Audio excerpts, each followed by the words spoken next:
Hello everybody and welcome to a brand new Gentek PC product showcase. Today's featured product is going to be the new Asus G701VI. This is going to be the very first laptop model from Asus that has the full-fledged NVidia GTX1080 GPU in it. As with all the other G701 models, this is going to be a 17-inch gaming laptop. We'll go ahead and kick off the full review by unboxing it for you and show you what you get inside. So here you can see that we have the two boxing technique being used. The outside box is fairly plain. The inside box, we have our cover art and some of our statistics on it. And this box just wedges open and we have our laptop right on top, covered with a protective cloth so it doesn't get scratched. And there's the G701. We'll set that aside and we'll dig deeper into the box.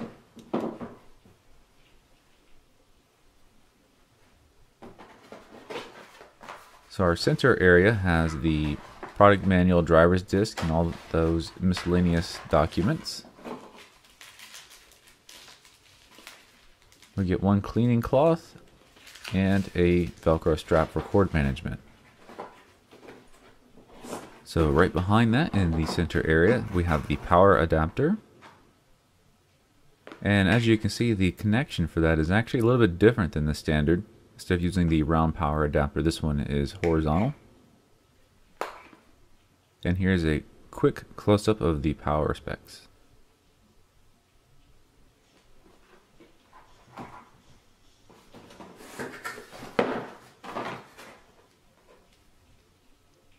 Our Regions power adapter cable.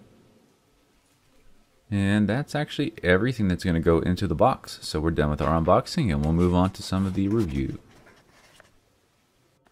Alright, let's start benchmarking by starting off on the scales here. I'm seeing how much this weighs. 8 pounds and 4 ounces for the G701. The power adapter that you're going to bring along with you is at 3 pounds and 2 ounces.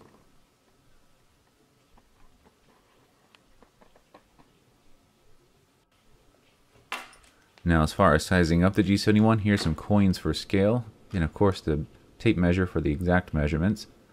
You can see on the highest it's about 1.5 inches on the rear side near the hinge.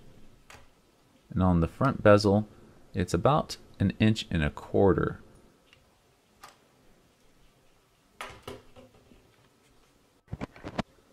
Alright, so the next thing we're going to do is step into the system BIOS and just give you a quick tour here. You can see we have 32 gigabytes of RAM pre-installed. We'll just flip through all the different tabs here. Just a fast, high-level overview.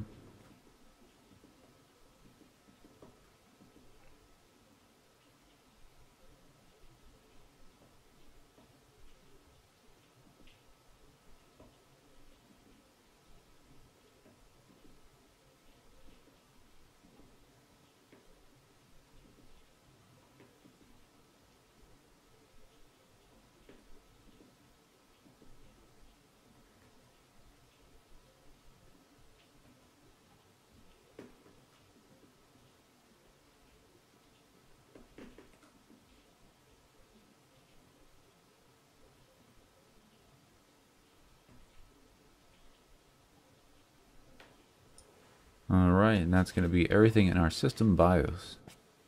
So our first task outside the BIOS is going to be booting into the operating system, and we're going to time that out and see how fast we can get that to come up for boot speeds.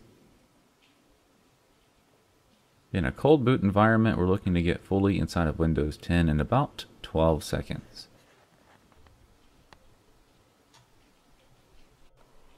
And for the boot speeds, here's a quick record of the read and write speeds of the solid state disks. Alright, so as we continue on in the review, let's go ahead and take a look at the product overview. From the top keyboard angle, you can see we have a really nice finish here. A couple of our badges as far as the features and hardware inside. We have a low profile chiclet style keyboard that is backlit. However, it is just a solid color red. It's not the RGB type where you change the colors. Up above we have some macro hotkeys as well as a quick hotkey for the recording.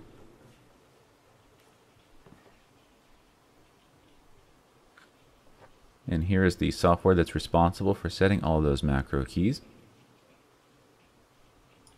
Now the screen here is only 1920 by 1080p, so it's not a super high definition screen, but it's a PLS panel, anti-glare, and it has 120 Hz. So it has the specs where it counts as far as the quality. Keyboard layout, we can see that we have our arrow pad separated from the keyboards, kind of broken out. Up above the screen we have that integrated HD webcam. Our touchpad is oversized with individual left and right click buttons, and so that comes together as a pretty nice user package as far as the interfaces on the front side. Now to the left we have two USB ports, our two 3.5mm audio connections, one for our headphones and one for our microphone, and a small SD card reader. And the very back is our Kingston lock port. Now sweeping around to the rear, you can see that gray aluminum finish and how it has the brushed texture.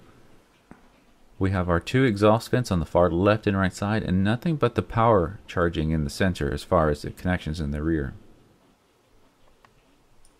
Now to the other side, this is our final connections. We have first up the RJ45 networking spot, two USB Type-C connectors, the mini display port, HDMI, and a USB 3.0 port.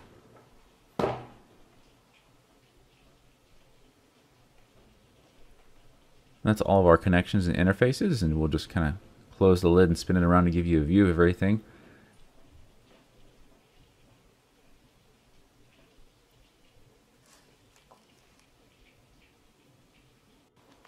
Alright, so with the overview out of the way, it's time to get into system specs. We're in the device manager. Here you can see we have the Intel i7-6820HK CPU. We do have the full-blown NVidia GTX1080 GPU. Our screen resolution at 1920 by 1080p at a 120 Hz refresh rate.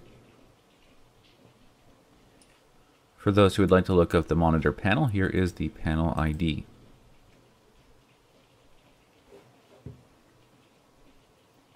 And of course it is compatible with the NVIDIA G-Sync.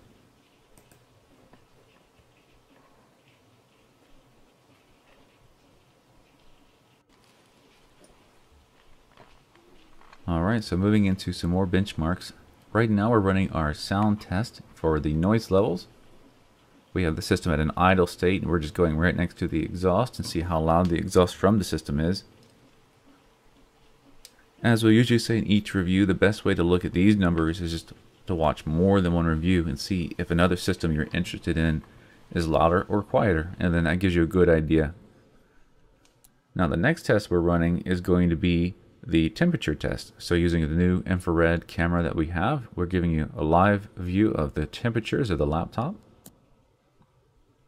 And what you want to look for here is, where would your hands be touching? Is that somewhere that's hot? And of course you want to see high temperatures in the exhaust areas, because that's where the system should be getting rid of all the heat.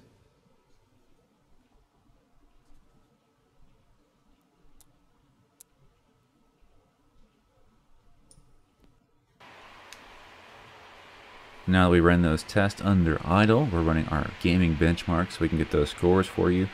And while the system is under load, we'll come back and show you the new sound levels. So you can see the exhaust has come and spooled up, and the sound levels have gone up accordingly.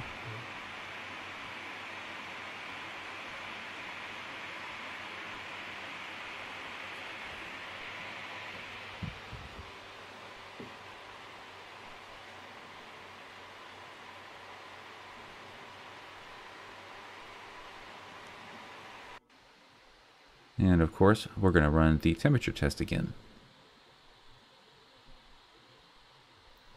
Everything that the hands would touch is incredibly cool. The keyboard might appear a little bit warmer, but it's not, since you're only just touching the keys temporarily, and the heat does get to come through there to help the system cool down a little bit.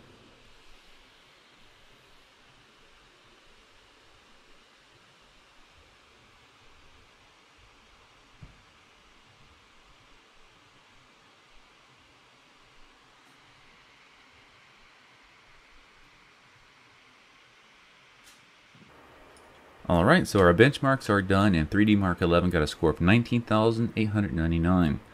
the GPU's information on the GTX 1080, and our temperatures. So our CPU logged in the upper 90s and our GPU came in at the upper 80s. So the GPU stayed fairly cool and the CPU got a little bit warmer than we normally like to see it. Now the GPU was not running G-Sync during that test. And of course we still have our Firestrike score to come in at 16,722. We'll go double check our temperatures and see if it did any different on this test. So the CPU is still in the upper 90s, but a little bit cooler it looks. And for our GPU, it actually did drop down quite a bit. It's now in the lower 80s.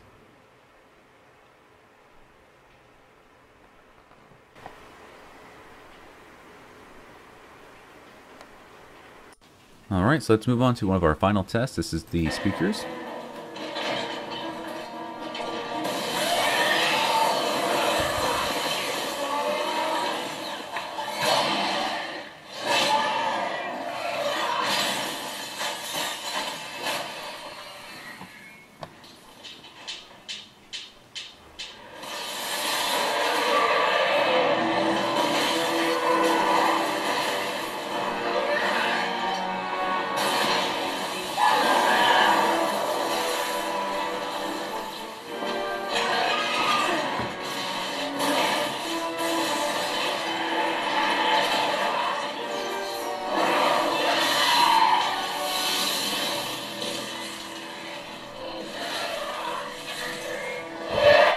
Alright, so that was a quick test of our volume levels on the speaker system. And now we're moving into the final segment of our review, which is going to be the minor disassembly of our system. So we have the laptop flipped over to the back side, and we'll have to take out the screws here. As you can see, there were rubber feet and several screws to take out. Those screws of varying different sizes, so if you do take apart your laptop, be very careful to keep track of those. Now this is a good time to mention there are room for some upgrades on the G71. There's room to add an extra SSD, and of course the RAM, while configured at 32 GB, could be upgraded to 64 GB. But if you were to open up your machine to do these upgrades on your own, you would technically void the warranty, so you want to wait to do that. Or during the checkout process, you can upgrade the components with us and have it covered under warranty. So as far as a broad overview, here we have one of our wireless cards. You'll see the two empty system RAM slots in the center that we took the RAM out of. Over here is the slots for the M2 SATA SSDs that we have also removed out. The CMOS battery right above that. The large internal battery taking up the bottom portion. And of course the cooling system at the top. Now once we remove all of the screws that holds that heat pipe cooling system in place, we can now reveal the CPU and GPU. And that, ladies and gentlemen, does conclude our disassembly and review for the Asus G701VI. If you found that you're interested in this model, then feel free to go down to the description of the video and click on the product page link. There you can find the current pricing and availability as well as the full product specs. Now, if you had any questions that the video did not answer for you, then feel free to ask those questions down below in the comment section. For those of you who might have some one-on-one questions you need to ask us, then feel free to ask those by email or phone. We'll get back to you and get that one-on-one service you need. So we just want to remind everybody that once again, this was Gen Tech PC, and we'll see you next time.